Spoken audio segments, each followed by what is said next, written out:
Hello everyone! Hello everyone at welcome ulit sa aming vlog. Tara at samahan nyo kaming pumunta sa Seafood City sa Calgary, Alberta. Ngayon lang kasi kami nagkaroon ng oras na magsama-sama kasi dito sa Canada, alam nyo naman na puro trabaho lang talaga ang ginagawa para sa pangarap. At ito na nga, kami ay nag-breakfast muna sa Tim Hortons. Nag-drive-thru muna kami, pero dahil hindi nga magkaintindihan, kami ay nag-order na lang sa counter.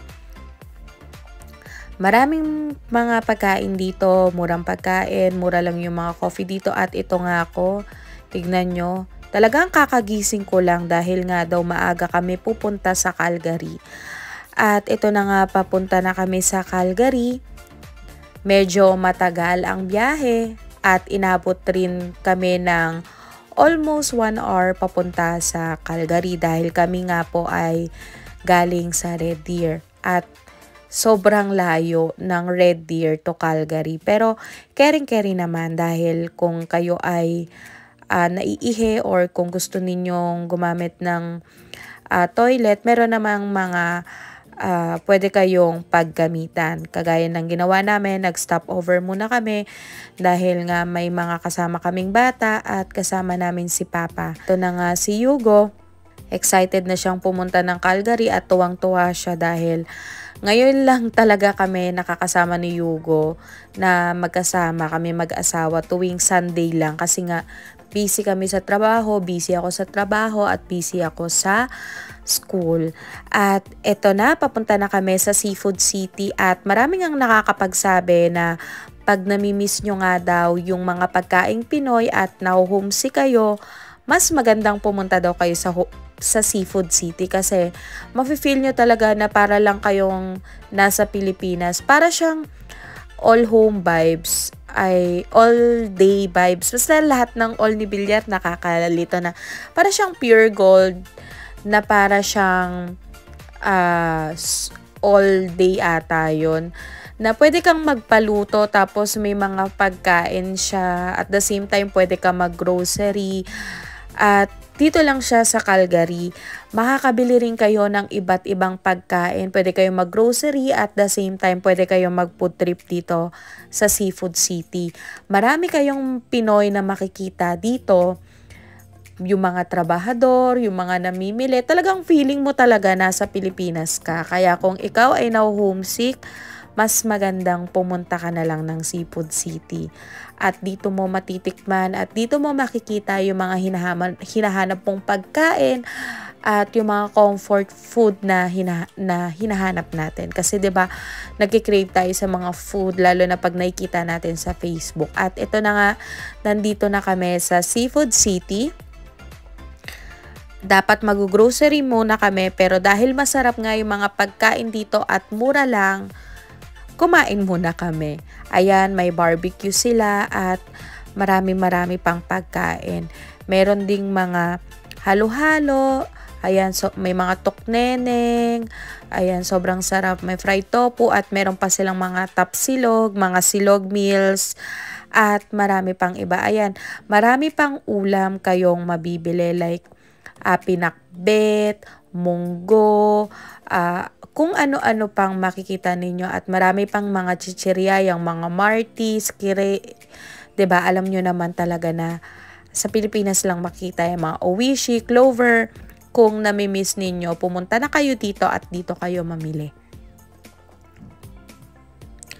At yan nga mga cracklings, snaku, at marami pang iba. May mga prutas din dito, may mga gulay, karne, at kung ano-ano pa. At ito na nga marami silang mga isda. Alam nyo naman pag dito sa Canada kami, lalo na sa Red Deer, wala talaga kaming nabibilhan na fresh na isda. At di din namin alam kung saan nakakabili. Kasi yung sa superstore, 'di ba? Frozen na yun. So, ito talaga yung vibes niya. Para kang nasa Pure Gold na parang all day, na parang di mo maintindihan. At may mga kakanin pa nga at mga tinapay. Dahil di ba gustong-gusto talaga natin tuwing umaga na kakain ng tinapay, iinom ng kape at tutulala. At ito, Ito talaga, catchy talaga, may mga kasabihan siya. Huwag ka maghanap ng taong nakakaintindi sa'yo. Ang hanapin mo, mga ganun. Diba? Ang daling matulog, ang hirap bumangon.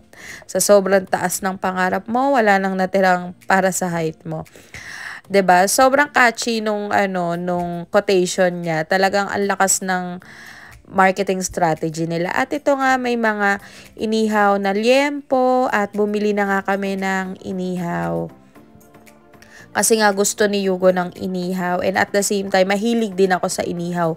Sa Pilipinas pa lang tuwing gabi, talagang naghahanap ako ng inihaw. Pero hindi ako buntis nun. Talagang nagke-crave lang ako lagi sa inihaw kasi yan ang favorite ko. At meron pa silang inihaw na talong na may bagoong. At ito yung kanilang mga lutong ulam. Bumili rin ako ng bopis dahil nga yan yung mga mahirap lutuin at mahirap gawin. At hindi mo talaga masyadong makikita kung saan-saan. So, yun lang naman yung mga binili namin. Bopis, tas bumili din kami ng munggo. Ayan, may mga breakfast pa sila. May pansit, palabok, at kung ano-ano pang gusto ninyo. At may mga cake din sila. Mga yema cake, ube cake. Yan ang mga uso, 'di ba? At ito na nga, bumili na kami. At naka $33 lang kami sa nabili namin. At syempre, hindi pa doon natatapos. Meron ding mga bagnet, crispy chicharon, crispy pork chop, at kung ano-ano pa.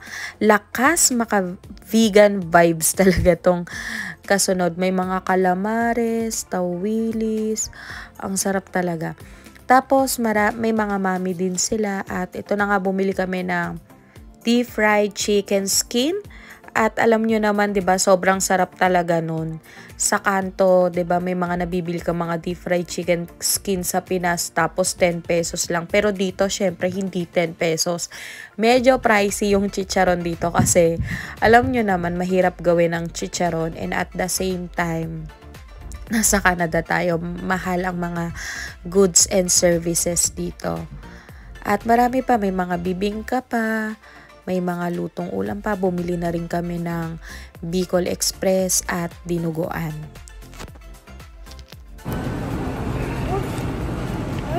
Kunti-kunti lang. Isa-isa lang. Oh, yeah. Mommy, it's my turn. Okay, just wait, okay? At dahil hinanapan ako ni Yugo ng isda, ito na nga, binilhan ko na siya ng isda. At ito na nga, nag-grocery na kami, nag-start na kaming mamili. Bumili na rin kami ng mga pagkain ni Yugo. Bumili na kami ng banana, ng saging dahil gusto niya nga. At kung ano-ano pa. May mga hotdog din dito. Walang tender juicy hotdog dito, pero sabi nila, kalasa daw ng tender juicy hotdog.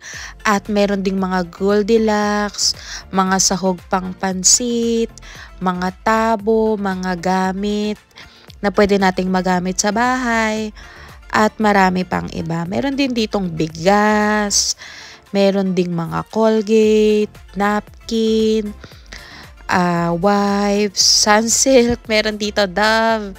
'Di ba? Talagang akala mo nasa Pure Gold ka lang. May Green Cross, Bioderm, mga sa Pilipinas mo lang makikita yan eh. At meron din syempreng walis tambo na pwede kayong makabili. May mga balikbayan boxes din dito at Scotch tape. Meron ding mga ice cream. Yung Melona, Selecta, meron dito.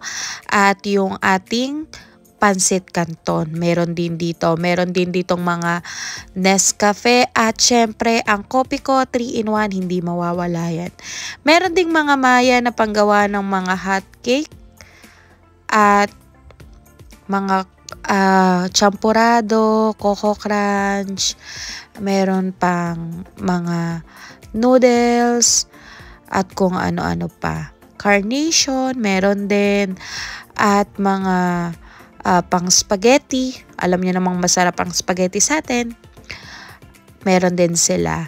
At may mga biko, pichi-pichi na pwede ninyong gawin sa bahay ninyo. Kaya kung gusto ninyo, pumunta kayo dito at mamili kayo. May magic sarap, UFC na spaghetti sauce kasi iba ang spaghetti sauce dito. Maasim talaga kaya mas maganda bumili na lang kayo dito. Meron ding Hello Panda, Pocky, ayan meron na. Pwede kayong mamili. At namili na nga si Yugo ng kanyang mga pagkain. At meron din silang mga candies, lalo na yung hawhaw, meron silang mga otap, mga pagkaing Pinoy na talagang namimiss natin kasi wala talaga sa superstore. Meron sa superstore pero mahal at kaunti lang yung supply. Meron ding mga patis, mga vinegar, yung ketchup. At syempre, meron ding mga seafood dito. Kaya nga Seafood City, 'di ba? Baka 'yun ang kanilang history. Merong mga isda, may mga tosino, longganisa, at merong mga nakakat na mga karne. Kasi dito, ikaw talaga magkakat. Pero dito, nakakat na yung karne. At ayan na nga yung mga karne at mura lang din syempre. Kasi 4.99 per pound siya. At ito na nga, nagtingin na nga si Papa at si Ed ng mga karne. Pero hindi na kami bumili kasi nga mas mura yung karne sa superstore kasi $3 lang siya per pound. Kaya namili na lang kami ng iba naming hindi nabibili sa Red Deer. At ito na nga, natapos na rin ang aming pamimili sa Seafood City at maraming salamat sa panonood ng aming vlog. Kaya dito na lang tayo magkita-kita sa Canada at paalam!